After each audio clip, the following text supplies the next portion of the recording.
श्री शिव महापुराण महात्म्य। शौनक जी के साधना विषयक प्रश्न पूछने पर सूत जी ने उन्हें शिव पुराण की उत्कृष्ट महिमा सुनाना। शौनक जी ने पूछा, महाज्ञानी सूत जी, आप संपूर्ण सिद्धांतों के ज्ञाता हैं। प्रभु, मुझसे पुराणों की कथाओं के सार तत्व का विशेष रूप से वर्णन कीजिए। ज्ञान और वैराग्य सहित भक्ति प्राप्त होने वाले विवेक की वृद्धि कैसे होती है तथा साधु पुरुष को किस प्रकार अपने काम क्रोध आदि मानसिक विकारों का निवारण करते हैं। इस घोर कलिकाल में जीव प्राय आसुर स्वभाव के हो गए हैं। उस जीवन समुदाय को शुद्ध देवी संपत्ति युक्त बनाने के लिए सर्वश्रेष्ठ उपाय क्या है? आप इस समय मुझे ऐसा कोई शाश्वत साधन बताइए जो कल्याणकारी वस्तुओं में भी सबसे उत्कृष्ट एवं परम मंगलकारी हो तथा पवित्र करने वाले उपायों में से भी सर्वोत्तम पवित्रकारक उपाय हो। तात वह साधन ऐसा हो जिसके अनुष्ठान से सिर ही अंतःकरण की विशेष शुद्धि हो जाए तथा उससे निर्मल चित्त वाले पुरुष को सदा के लिए शिव की प्राप्ति हो जाए। सूत जी ने कहा, मुनि श्रेष्ठ शौनक, तुम धन्य हो, क्योंकि तुम्हारे हृदय में पुराण कथा सुनने का विशेष प्रेम एवं लालसा है।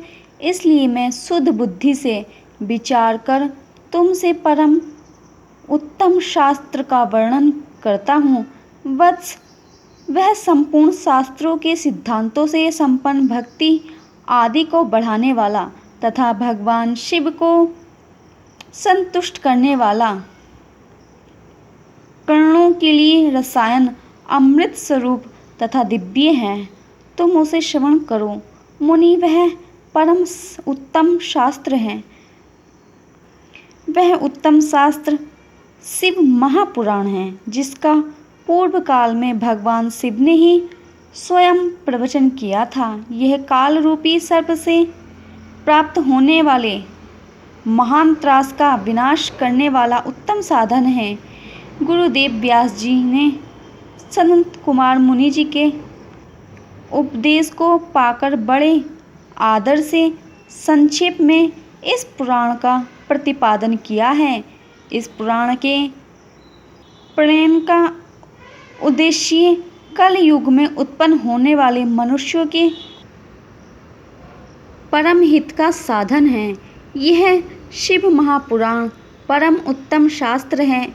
इसे इस भूतल पर भगवान शिव का बाडम्य स्वरूप समझना चाहिए और सब प्रकार से इसका सेवन करना चाहिए। इसका पठन और श्रवण सर्वदा सर्वसाधन रूप है। इससे भगवान शिव की भक्ति पाकर श्रेष्ठतम स्थिति में पहुंचा हुआ मनुष्य शीघ्र ही शिव पद को प्राप्त कर लेता है। इसलिए पूर्ण यत्न करके मनुष्यों ने इस पुराण को पढ़ने की इच्छा की है अथवा इसके अध्ययन को अभिष्ट साधन माना है। इसी तरह इसका प्रेम पूर्वक श्रवण भी संपूर्ण मनोवांछित फलों को देने वाला है। भगवान शिव के इस पुराण को सुनने से मनुष्य सब पापों से मुक्त हो जाता है तथा जीवन में बड़े बड़े उत्कृष्ट भोगों का उपभोग करके अंत में शिवलोक को प्राप्त कर लेता है। यह शिव पुराण नामक ग्रंथ 24,000 श्लोकों से युक्त है। इसकी 7 संहिताएं हैं। मनुष्य को चाहिए कि वह भक्ति, ज्ञान और वैराग्य से संपन्न होकर बड़े आदर से इसका श्रवण करें। 7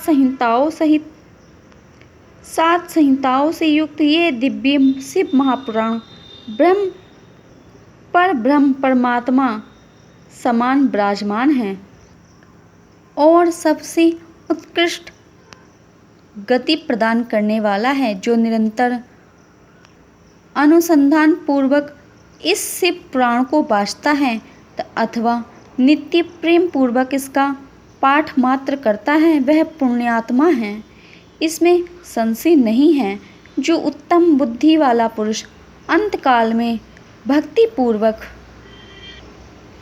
इस पुराण को सुनता है उस पर अत्यंत प्रसन्न हुए भगवान महेश्वर उसे अपना पदधाम प्रदान करते हैं। जो प्रतिदिन आदरपूर्वक इस शिव पुराण का पूजन करता है वह इस संसार में संपूर्ण भोगों को भोगकर अंत में भगवान शिव के पद को प्राप्त कर लेता है। और जो प्रतिदिन आलस्य रहित हो रेशमी वस्त्र आदि के वेषन से इस पुराण का सत्कार करता है वह सदा सुखी होता है। यह शिव पुराण निर्मल तथा भगवान शिव का सर्वस्वरूप है।